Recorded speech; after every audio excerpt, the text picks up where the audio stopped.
Le mental. Bonjour à tous, toutes têtes confondues.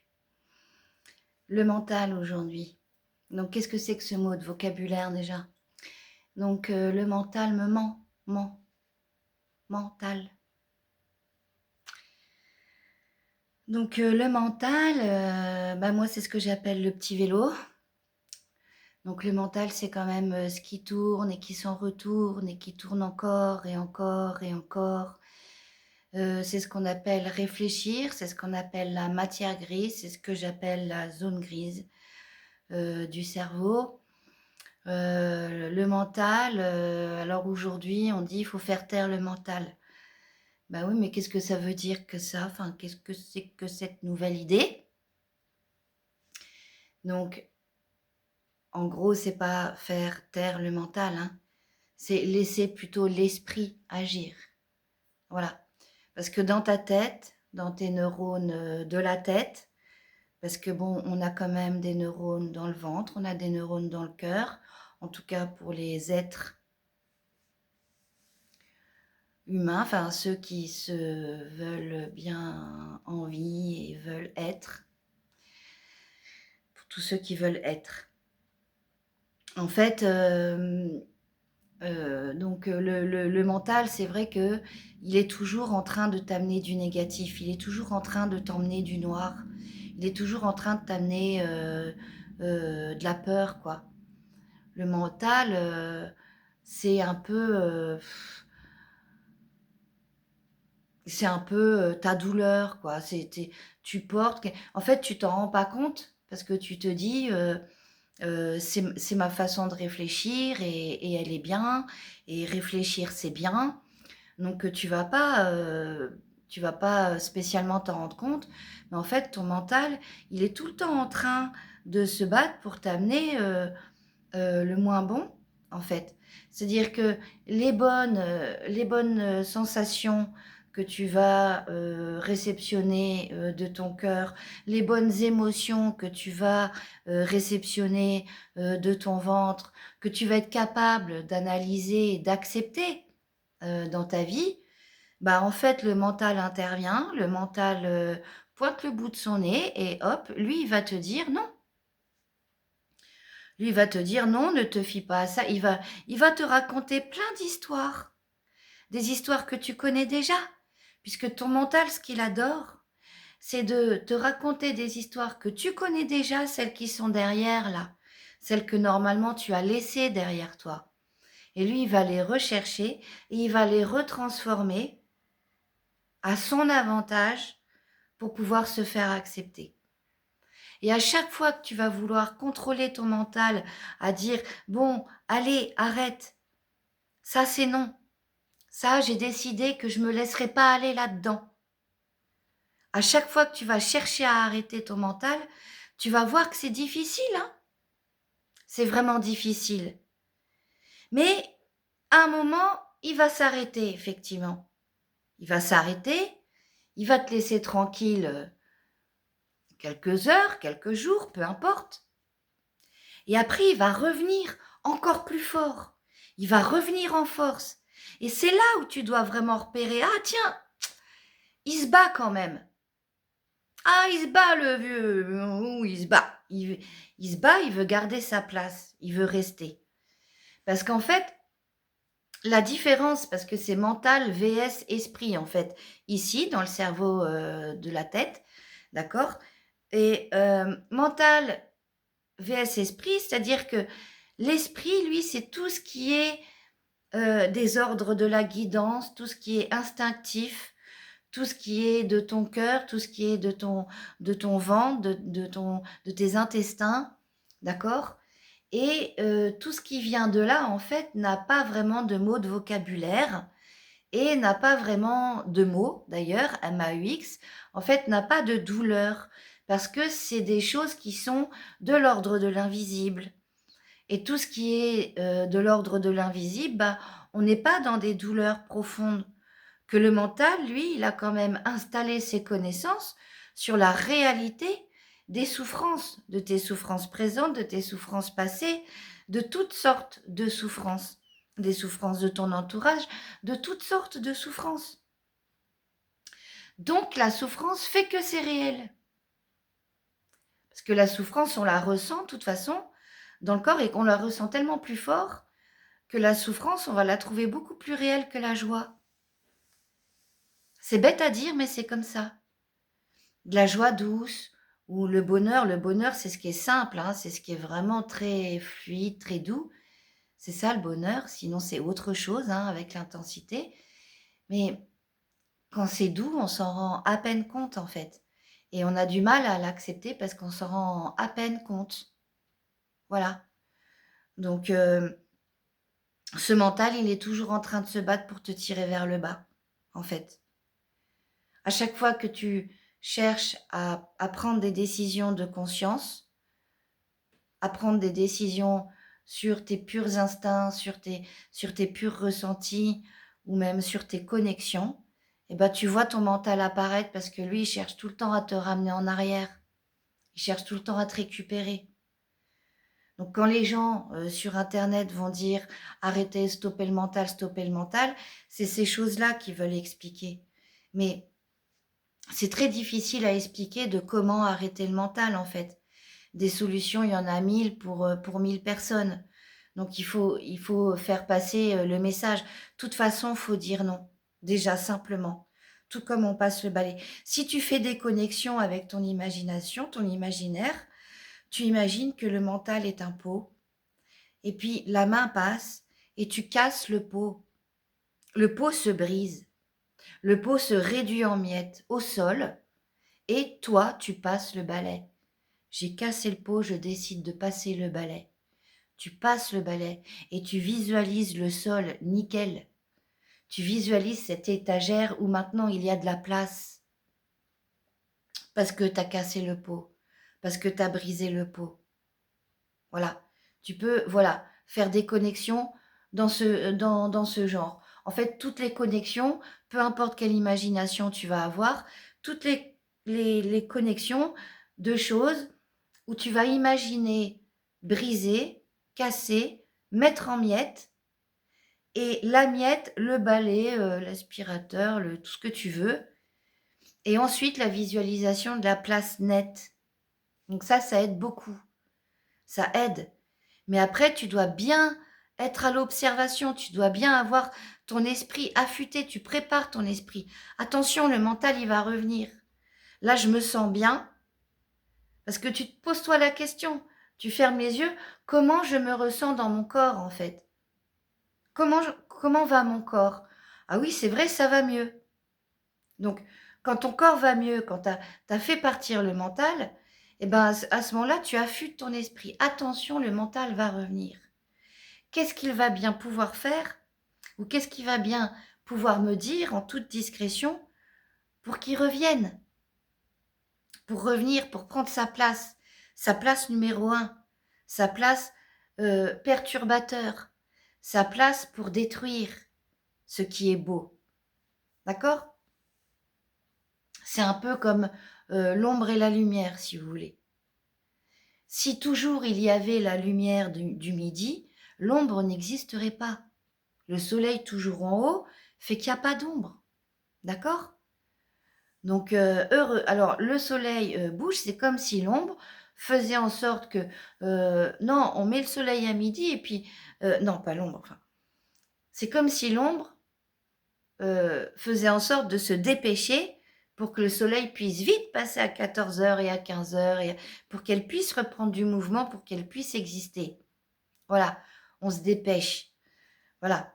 Donc elle sait quand il faut se cacher, quand le soleil il est à midi, bah, il est à midi, c'est comme ça.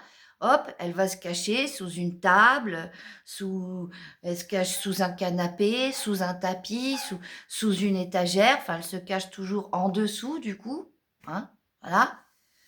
Puis elle attend. Elle attend de pouvoir reprendre le mouvement. Donc c'est vrai que l'esprit est vraiment à l'image comme ça de ce soleil, circulant au-dessus de notre tête. D'accord? C'est-à-dire que, quand on prend une bonne décision pour nous, on est en pleine lumière, mais hop, put, ça dure que 5 minutes et après ça fuite. Parce que l'ombre est toujours en train de revenir. Voilà. Donc, se poser la question d'arrêter le mental, de comment faire pour arrêter le mental, et cetera, c'est quand même bien, c'est pas en vain. Parce qu'en fait, on a tous, l'esprit très fatigué. Tous. Pourquoi? Parce qu'on vit tous la même chose, hein, d'accord? On est dans des grands changements, des grands, grands, grands changements. On veut des vérités. On veut comprendre ce qui se passe réellement. On veut on veut comprendre ce qu'on fait de nous réellement. On veut une meilleure vie réellement. On a des grandes peurs avec, toutes ces situations, politiques, économiques, et cetera. Donc on est tous comme ça très fatigués en fait, l'esprit affûté et inquiet. Et inquiet pour nos enfants, ce qui est normal, inquiet pour beaucoup de choses. Donc faire taire le mental, ce n'est pas, se retirer de la réalité, ce n'est pas arrêter de réfléchir, c'est comprendre qu'on doit faire de la place à notre esprit. Voilà. Parce que l'information arrêter le mental comme ça de but en blanc, c'est pas ça le truc. C'est, heu, c'est je fais de la place à mon esprit. Je veux faire exister mon esprit. Parce que c'est l'esprit qui capte les informations d'en haut, d'en bas, de l'intérieur. Toutes ces informations invisibles, inaudibles, impalpables. D'accord? Voilà. Je veux faire de la place à mon esprit. Le mental, j'ai compris, hein, c'est bon, ça fait un moment que je le porte, du coup, j'ai fait de la place qu'à ça dans ma vie. J'ai pas compris qu'il y avait 2 trucs à checker là, donc allez, je vais me pencher un peu sur l'esprit maintenant et je vais essayer de voir ce que ça donne de vivre uniquement avec mon esprit. Je vais voir ça parce que l'esprit capte, d'accord, les informations, du mouvement, planétaire, hein. L'esprit capte les informations par le sol, par tes pieds, tu captes les vibrations terrestres, d'accord? Et c'est l'esprit qui va transférer en fait les informations de ton ventre et de ton cœur, donc tes 2 autres cerveaux, qu'il faudrait quand même essayer de faire exister. Dans le monde des jeux de pouvoir, le mental uniquement existe. Dans le monde des jeux de pouvoir, le dominant, il va jouer là-dessus. Tout ce qui est émotion, c'est faiblesse.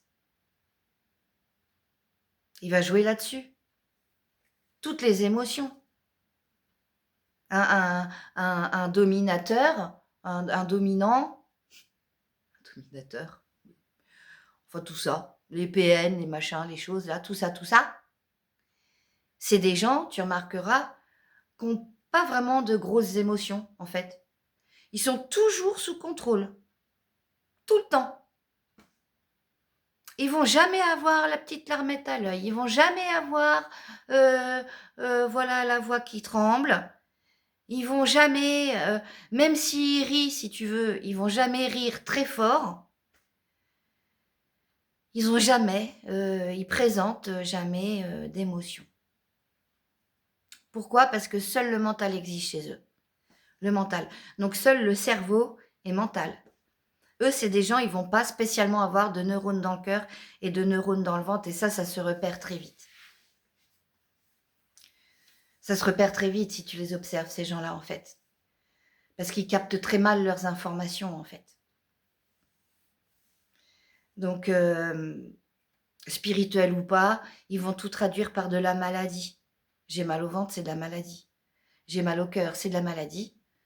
Ou alors même, je ressens des choses dans mon cœur, c'est de la maladie, donc waouh, là j'arrête. Avec cette personne-là, j'arrête. Avec cette personne, j'arrête. Parce que j'ai le cœur qui vibre, donc je peux pas gérer, je peux pas contrôler, je peux pas. Donc j'arrête. Donc c'est ça qu'ils font, ces gens-là. En fait, ils sont coupés de là, complètement. Hein. Et puis, bah, enfin, coupés de là, niveau énergétique, parce que par contre, ça jacasse, ça aboie quand même beaucoup, quoi. Mais, mais oui, ils sont coupés de là. hein. Ils ont vraiment que la tête. Donc eux, c'est tout est mental, mental, mental, mental, mental, mental, mental, mental, mental. Normalement, si tu pratiques une bonne spiritualité, quand tu vas fréquenter, quelqu'un comme ça, un dominant, ça va te fatiguer énormément dans les débuts parce que c'est très, très, très, très mental. Donc c'est là où normalement, bon, bah, si tu as ce qu'il te faut dans ton entourage, si tu enfin normalement là, tu dois te rendre compte: «Ah tiens, là, j'ai le mental qui est en train de fatiguer, j'arrête». Non pas j'ai mal à la tête, hein, c'est: «Waouh, comment je dois retourner dans des trucs là pour essayer de» enfin bon bref, des chutes énergie quoi, des fuites, des fuites d'énergie, hein, d'accord? Qu'est-ce qu'on peut dire d'autre sur arrêter le mental? Comment faire? En fait, c'est très difficile à expliquer parce que le mental va s'arrêter tout seul et de lui-même quand il est en surcharge. Et quand tu as commencé le processus de la surcharge, l'arrêter de toi-même et tout seul, c'est pas facile. C'est là où vraiment faut se faire aider par des professionnels. Les professionnels, eux, ils ont des techniques. Parce que chaque professionnel pourrait te donner 1000 et 1000 techniques. Là, c'est vraiment quelque chose qu'on ne peut pas faire tout seul. Appuyer sur le bouton, stop, machin, faire des connexions, tout ça. Il y a énormément de choses qu'on peut faire tout seul, mais en fait, quand on rentre dans un processus très mental, c'est-à-dire c'est parce qu'on a été très c'est parce qu'on est très souffrant et en général, les overdoses de mental quoi, avant la dépression, avant le burn-out en fait, c'est, des gens qui vont devoir, tenir des responsabilités dans de mauvaises conditions. Donc ils vont être, dérangés, par exemple dans leur vie privée pour tenir un bon gros job, professionnel ou alors ils seront dérangés dans leur, vie professionnelle et puis pour tenir une vie, privée comme ci comme ça, ils vont pas y arriver.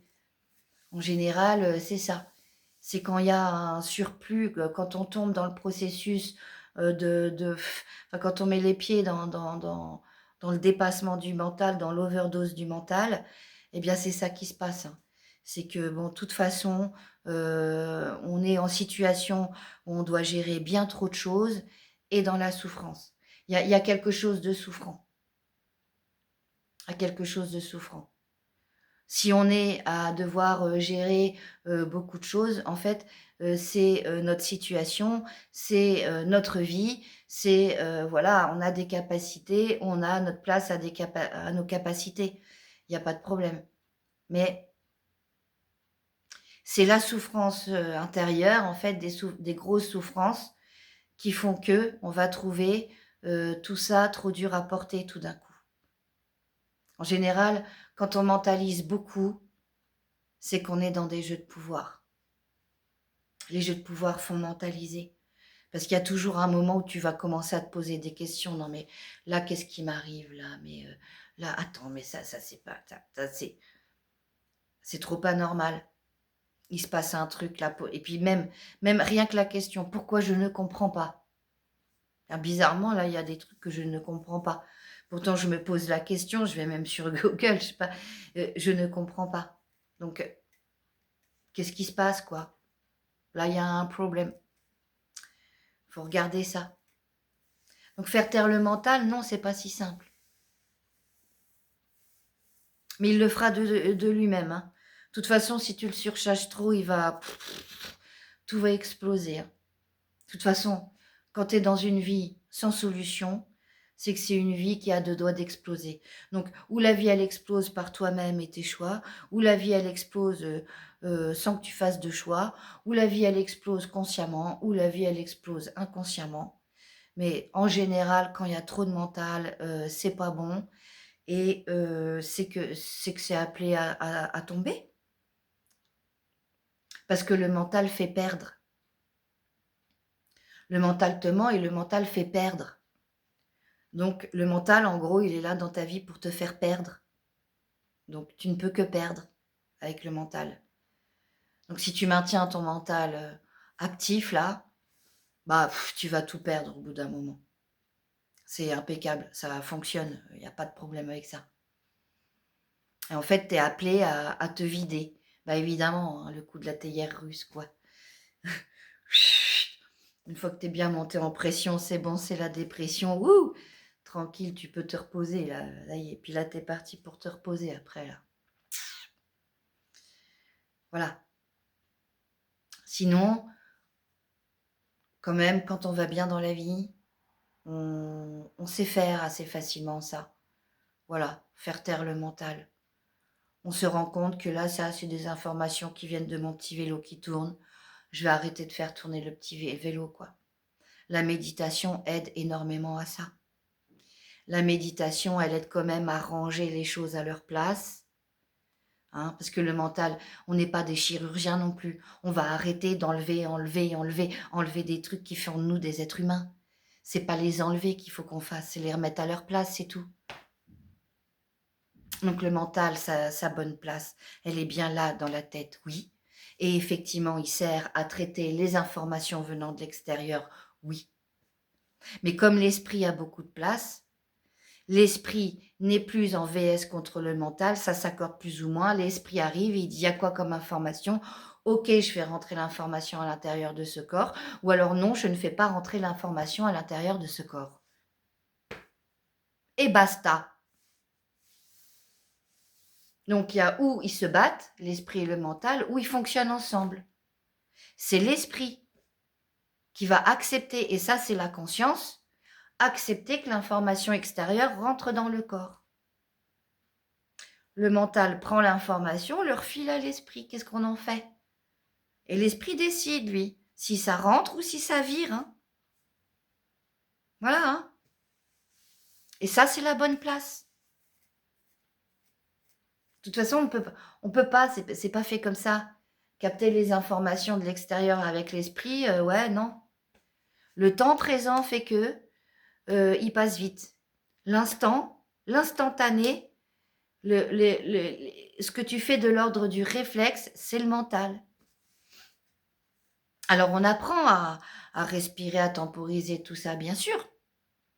Mais c'est quand même le mental qui traite l'information extérieure. C'est sa place. Il faut le laisser à faire que ça, en fait. La décision de faire rentrer dans ton corps tout ce qui se passe à l'extérieur ou pas, ça rentre dans ma tête, ça rentre dans mon cœur, ça rentre dans mon ventre. Ça appartient à ton esprit. Donc bon, bah voilà, on a fait une grosse différence aujourd'hui. J'espère avoir été claire sur la question. Et peut-être je ferai d'autres vidéos. Allez, à bientôt tout le monde avec tout mon amour.